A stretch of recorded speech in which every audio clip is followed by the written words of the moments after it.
Hey guys, what's up? I would like to talk about the recent news and changes that have been announced concerning Hearthstone, and you might have heard about this already. But first of all, what has been changed is that on rank 15, 10, and rank 5 on rank play, it will now be just the way it is on rank 20, that you can't drop below these ranks anymore. So once you reach rank 15, even if you lose games on rank 15 with 0 stars, you won't drop back to rank 16. I think this is overall a really good change, just to claim the ladder a little bit more consistently and to just experiment with different decks, that you don't really have to play one single deck throughout your entire climb. But yeah, this really lets you change up things a little better. And then two nerfs upon cards. One is Small Time Buccaneer. It now has 1 health, and yeah, before it has 2 health. So this just makes it easier to be killed for several classes. Of course, Druid, Mage, and Rogue mostly, as they can simply use their hero power. Now to kill Buccaneer, I think it is still not completely unplayable, but of course this is a really huge nerf for it to just die to pretty much everything now. But also a really hugely needed nerf in my eyes, that it just has been played in so many decks, in pretty much every aggro deck, just Shaman, Pirate Warrior, Rogue, just because it has been too strong of a card. So I'm really glad about this change. I've never been really a huge fan of this card. And otherwise, Spirit Claws, it only costed 1 mana, now it will cost 2. And yeah, I think this is just really necessary as well. Before it was really a 1 mana weapon with sets of 3/3, and yeah, I think even for 2 mana it's probably still playable, but just of course much weaker. And I think this was also really necessary. Shaman, just overall a really strong class, and probably the strongest class in the game, that has so many architectures which our classes simply cannot keep up with. So yeah, really good changes that will occur, I think, in the very beginning of March. So yeah, that's something I'm looking forward to. But otherwise, the year of Mammoth Proportions has been announced. And what that means is that the standard format will change. So Blackrock Mountain, the Grand Tournament, and the Leech of Explorers, and the cards that it contains will all shift into Wild. So what does that mean exactly? First of all, the Adventures, Blackrock Mountain, and the Leech of Explorers won't be available anymore, as well as the expansion. So the Grand Tournament card packs won't be in the store anymore once the Year of the Mammoth goes online. And the cards, all the cards that are contained in these adventures and the card packs, won't be playable in standard anymore, but only in Wild. So this pretty much means that if you want these cards, as they're not only usable in Wild but also in Tavern Brawls. So almost all Tavern Brawls are in the Wild format, so you can also still use these cards in Tavern Brawls. If you like to play there, then I really suggest you to purchase these adventures now. And for example, for the Blackrock Mountain and for the Leash of Explorers, you only have to purchase the first wing. If you have the first wing, you will still be able, even when these expansions aren't available anymore, you can still purchase further wings. So you pretty much only have to spend 1,400 gold if you don't have these adventures. You don't have to purchase the entire adventure. Otherwise, for the Grand Tournament, purchase as many card packs as possible until the Year of Mammoth starts, which will pretty much be in the early April, I think. So you still have about 1.5 months to do so. So this is already a huge change, but there's actually more concerning the rotation. There are a few more cards that are rotating out of standard, and these they add to the Hall of Fame, as they say. And the first card that will rotate out is Asia Drake. I think Asia Drake is just overall probably the most played neutral card, especially for 5 mana. It just so versatile. For 5 mana, you have a 4/4 dragon, which immediately draws you a card and has spell damage as well. It's just an insane card, and of course, a lot of people like this card. A lot of people want this to stay in standard, don't want it to rotate out. But I think because it really has been included in almost any deck, it's really playable in Control, in Reno decks, in Miracle and Jade decks, in mid-range decks, even in aggro decks, in really almost any deck architecture you can play the card. I think this will really refresh the game, as there will be other 5-drops that can be included then, as Age of Drake is not then out-included anymore. What I think is maybe a little sad is that it has only been a rare card, so rather cheap to craft, and especially for New York players, it's really good, as you can use it in almost any deck. It's a really valuable card, also concerning the dust cost. So I hope that there will also be other good replacements, maybe other stronger common and rare cards. That's not only epics and legendaries, but otherwise, yeah, once again, this should really bring some refreshing vitality to rank play and standard play, as there will be other cards to replace Asia Drake. And then 2 more cards, I will talk about them a little bit together. So first of all, Sylvanas, Windrunner, and Ragnaros, the Fire Lord.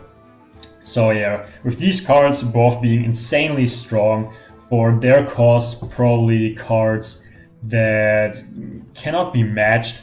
Simply for 6 mana, a 5/5 that will take control of a random enemy minion. Insanely strong, and Ragnaros, 8 mana, 8/8, can't attack, but at the end of your turn, deal 8 damage to a random enemy minion. Both these cards are just insanely strong, of course, and that is why they will rotate out, as once again, they also have been almost auto-includes in a lot of decks, especially in Control decks and Reno decks, but even in mid-range and aggro decks, these cards are really oftenly chosen. However, what I also think is that in the current meta, cards that cost more than 5 or 6 mana are really difficult to include. Most decks really cap out at about 6 mana and hardly play anything which costs more than that, simply because the meta is so aggressive. And Sylvanas and Ragnaros actually bring an effect to the board that mostly your opponent can just ignore. When your opponent plays a Ragnaros, you can't just ignore that. And same goes for Sylvanas. You can just play 4 mana 7/7 into that or so. And I think there are very few other cards like this. I think another good example is Abyssal Enforcer. So a 6 mana 6/6 with a battle cry to deal 3 damage to all other characters. That's also a really strong effect, which immediately interacts with the board just like Ragnaros and Sylvanas do. And yeah, I think there's just very few replacements. Very few other cards that cost a lot and immediately do something on the board. And maybe that's also an issue. So I hope for more cards that actually cost 8 mana or 9 mana, but that are actually playable. Because right now, most cards that cost a lot, that are at 8 or 9 or 10 mana, are almost completely unplayable, simply because they're way too slow. And the next 2 cards are Power Overwhelming and Icelands. And these I will also talk about together. So Power Overwhelming, just 1 mana, give a friendly minion +4/+4 until the end of the turn, then it dies horribly. And Icelands, freeze a character. If it was already frozen, deal 4 damage instead. And the strong suit of these cards is just the combo potential. So both of these cards cost 1 mana and pretty much deal 4 damage. And Power Overwhelming is, I think, especially known for the Leroy Jenkins combo. So play Leroy Jenkins, then Power Overwhelming, and then use Faceless Manipulator, which pretty much gives you 2 charge minions with 10 attack each, allowing you to deal 20 damage in one single turn, which often serves to finish off your opponent. And Icelands, pretty much more played in Freeze Mage. It's the same thing, pretty much for 2 mana. If you play it twice, you can deal 8 damage which is just insanely strong. And I think Emperor rotating out, who actually makes these combos possible, already nerfs it, but I think it's still good. It's just rather unbalanced card, and which is hard to interact with these kind of damaging combos. It actually allows for ODK, so one turn kill. And that is something which is not really too interactive, and I think which Blizzard doesn't really want to see. And yeah, I think there should just be fresh replacements. I think there's really no issue with these cards replacing them. It's just that Freeze Mage is just absolutely not playable anymore. Like, it has already been nerfed, now it will only be playable in Wild, which is maybe a little bit sad. But yeah, they also state that they were a little bit restrained due to Icelands and just creating other strong cards because it would be simply too strong otherwise. So I hope that this will also give new options for Mage, and therefore it's a good change in my eyes. And the last one is Conceal. So give your minion stealth until your next turn, and it's also similar to the other cards. It only costs 1 mana and it's usually used as a combo. So buy Rogue to conceal the Auctioneer, to conceal a Questing Adventurer, or maybe a Leroy. And for example, especially for Druid, it's almost completely impossible to deal with that. There is simply no interaction or very little interaction with stealth minions. And yeah, in my eyes, this is something that the game shouldn't be about, so I can really understand this. On the other side though, Rogue is already taking pretty hard hits, and especially Miracle Rogue really relies on this card. So without Conceal, I see Rogue being even more difficult to play. But yeah, I think there will also be replacements with the upcoming expansion. So yeah, that's pretty much it for the Hall of Fame. What is really interesting is what they do with the dust. So what they state is that you pretty much get refunded for the playable cards in a deck. And what they mean by refunded is that you can keep these cards, that you can keep your Ragnaros, and once the Year of the Mammoth starts, you simply get 1,600 dust if you have the normal version, without having to disenchant it. And this is also because they want to promote Wild. They actually want you to keep these cards, not having to enchant them, and still getting your dust back. But once again, it's only for playable cards in a deck. So for example, if you have 2 Ragnaroses, if you have 2 copies of the card, you still only get 1,600 dust. However, for the other cards, as you can play 2 Azure Drakes in the deck, you will get refunded 2 of the cards. Furthermore, golden cards, so golden version, are always rated above the normal one. So if you have a golden Sylvanas Windrunner and a normal one, then you get refunded the golden one, giving you 3,200 dust. So this means that if you have more than 1 copy, you can pretty much disenchant the other ones. But yeah, this also means if you don't have Sylvanas, but you have 1,600 dust, you should definitely craft it, as you simply get the dust returned. On the other hand, it also means if you don't have Sylvanas, you could basically craft the golden version for 3,200 dust. Once the Year of the Mammoth starts, you regain 3,200 dust for free, and then you could disenchant the card, netting you a gain of 1,600 dust. So yeah, once again, overall, you can get refunded for all the playable cards in the deck. So legendary ones only once, the other cards twice that are listed here, and yeah, the golden versions first. So if you have 2 golden conceals, those ones will be refunded, and the other copies of it don't matter. And yeah, I think how they do this is pretty well done. I think there's really no downside to anyone. If you have more than 1 copy of Sylvanas, you pretty much should have disenchanted the other versions anyway.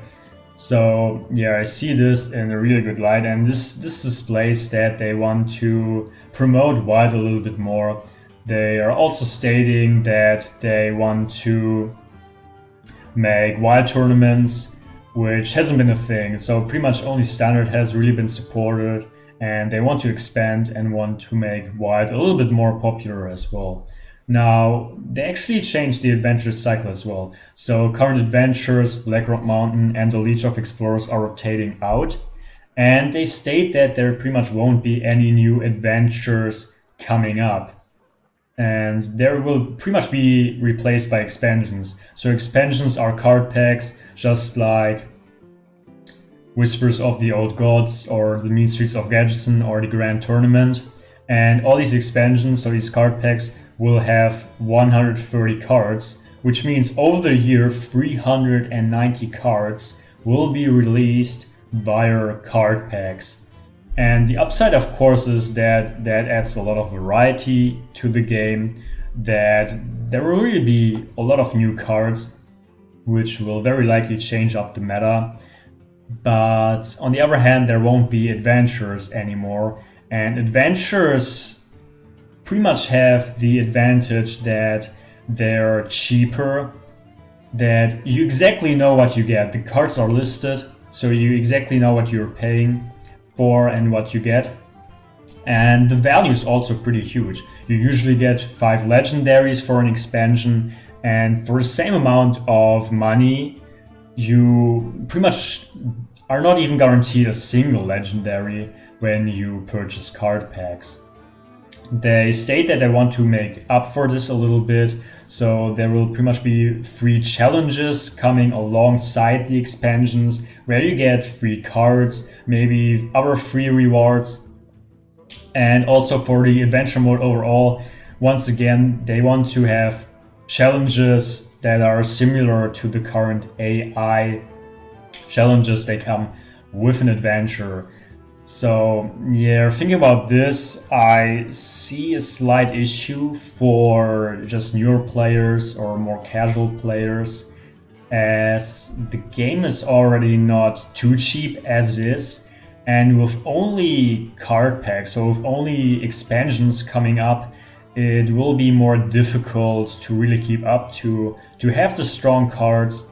I think that was a little bit easier with the adventures with that system. But on the other hand, I think we should see what the free rewards will be like, how they will really handle this.